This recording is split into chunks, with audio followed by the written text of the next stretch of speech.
நண்பர்கள் அனைவருக்கும் வணக்கம். இன்னைக்கு நம்ம இந்த வீடியோல ரேஷன் அட்டைதாரர்களுக்கு புதிய அறிவிப்பு ஒன்று வெளியாகிருக்கு. ஸோ அதை பத்தி தான் இப்போ நம்ம பார்க்க போறோம்.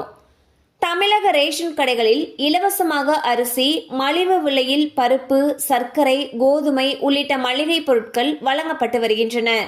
அது மட்டுமல்லாமல் அரசின் நிதி உதவிகளும் ரேஷன் கடைகள் மூலமாகவே ஏழை எளிய மக்களுக்கு வழங்கப்பட்டு வருகின்றன. இதனால் ஏழை எளிய மக்கள் மிகவும் பயனடைந்து வருகின்றனர். இந்நிலையில் ஓராண்டுக்கும் மேல் நிறுத்தி வைக்கப்பட்டுள்ள ரேஷன் அட்டை வழங்கும் பணியானது அடுத்த வாரம் முதல் தொடங்கப்படும் என்று தமிழக அரசு தெரிவித்துள்ளது. தமிழ்நாட்டில் 2.4 லட்சம் பேர் புதிய ரேஷன் கார்டுக்காக விண்ணப்பித்து காத்திருக்கின்றனர்.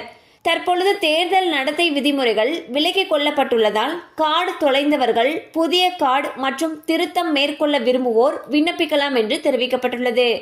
ஸோ வந்து பார்த்தீங்கன்னா தமிழகத்தில் ரேஷன் அட்டை வழங்கும் பணி மற்றும் ரேஷன் அட்டையில் ஏதாவது சேஞ்சஸ் பண்ணணும் அப்படின்னா அதற்கான பணிகள் அனைத்துமே நிறுத்தி வைக்கப்பட்டிருந்தது.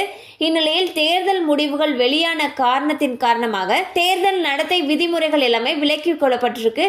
இதன் காரணமாக நம்ம ரேஷன் கார்டு புதுசாக விண்ணப்பிக்கிறவங்க அல்லது ஏற்கனவே ரேஷன் கார்டு வச்சிருந்து அதை தொலைச்சவங்க அல்லது ரேஷன் கார்டில் ஏதாவது உங்களுக்கு சேஞ்சஸ் பண்ணணும்னு நினைக்கிறவங்க இவங்க எல்லாமே விண்ணப்பிக்கலாம்னு சொல்லியிருக்காங்க. தேவைப்படுறவங்க இந்த வசதியை பயன்படுத்திக்கோங்க. கண்டிப்பாக இந்த அப்டேட் உங்களுக்கு பயனுள்ளதாக இருந்திருக்கும் நம்புகிறோம். மேலும் இது போல் அப்டேட்ஸ் உங்களை உடனே ரீச் ஆகணும்னு நினச்சிங்கன்னா நம்ம சேனலோடு தொடர்ந்து இணைந்திருங்கள். தேங்க்யூ ஃபார் வாட்சிங்.